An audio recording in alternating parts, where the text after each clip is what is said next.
Now, let's go ahead on and get started. I'm going to give you 5 ways that you could possibly sell your soul to the devil. Now, I wanted to make this video because there is this idea that I hear about quite often, and this concept that we can sell our souls to the devil. But most of the time, people say that it's the people in the music industry or the so-called Illuminati that's doing that.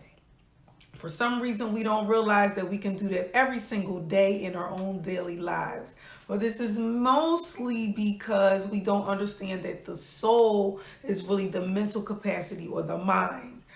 We also don't understand that what we call the devil is really our double self or our diablo, which is eats off all of our fears, our doubts, and our insecurities. Okay, so in this video, I'm actually going to give you 4 ways that you can sell your soul to the devil without even knowing it. Number 1 is by occupying majority of your time, attention, and energy doing things that you really don't want to do in exchange for money.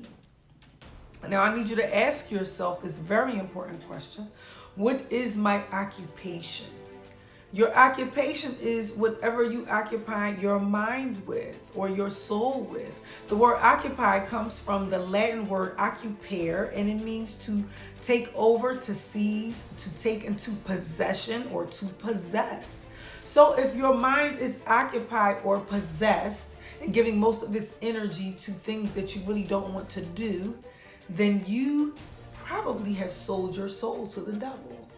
Most of us do this just by getting up every day and going to a job or maybe even a school that we hate, okay? But we feel that we have to do these things because it seems like the only way to make money.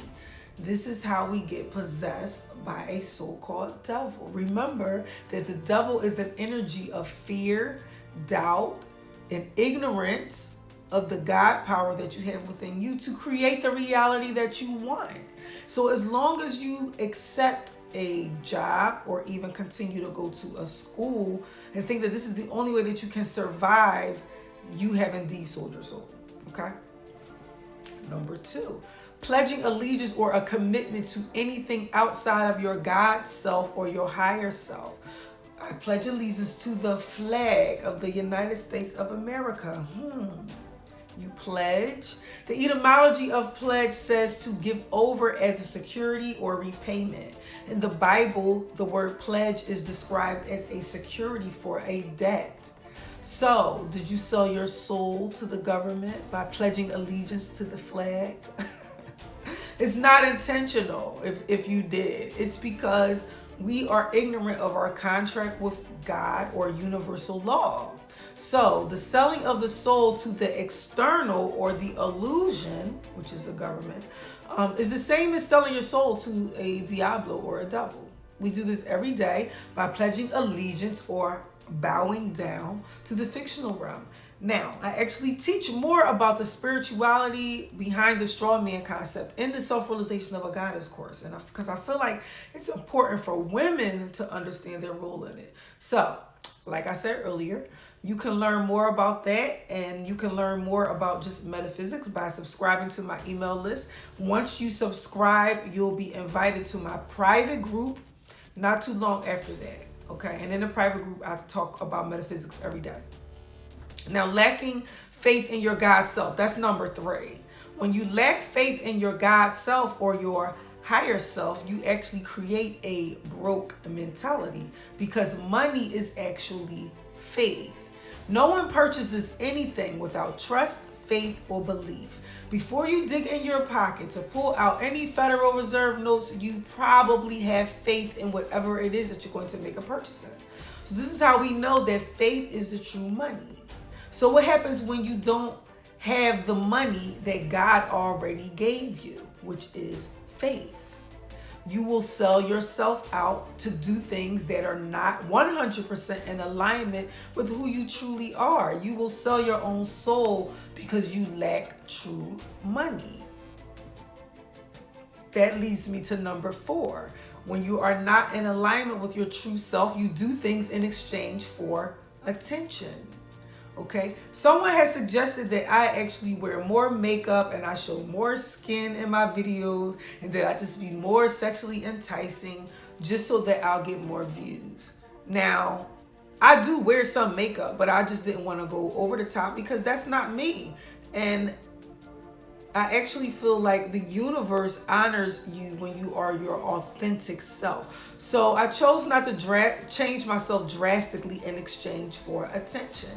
Attention is another form of money. So this is how people in the entertainment industry do wind up selling their souls because they agree to become a certain image that's not really them in order to sell more records. But in today's world, we have a chance to do that in social media because we're having a popularity contest on there. So I noticed that there's a lot of people in social media that do things for attention, for likes, and for comments. But how far will you go with this? Because I've seen people do some really interesting things on social media and then turn around and admit that they were in a low place when they made the decision to do that particular thing. So if you decide to do something bizarre for attention on social media, hey, go for it. But just make sure that you're being your true, authentic self and that you're not going to have regrets for it later. So if you do things and you feel guilt, shame, or regret, that's the first clue to let you know you're not in alignment with your true self. And of course, this goes beyond social media. This is in everyday life. When you do things that interrupt your own peace of mind, you are selling your soul to Diablo right there. Anything outside of being your authentic self is selling your soul because you're doing it out of fear. Okay? So that was all four. Thank you for watching this video. Please don't forget to like, comment, and subscribe, and make sure that you join my private group where I teach about metaphysics every day. Peace.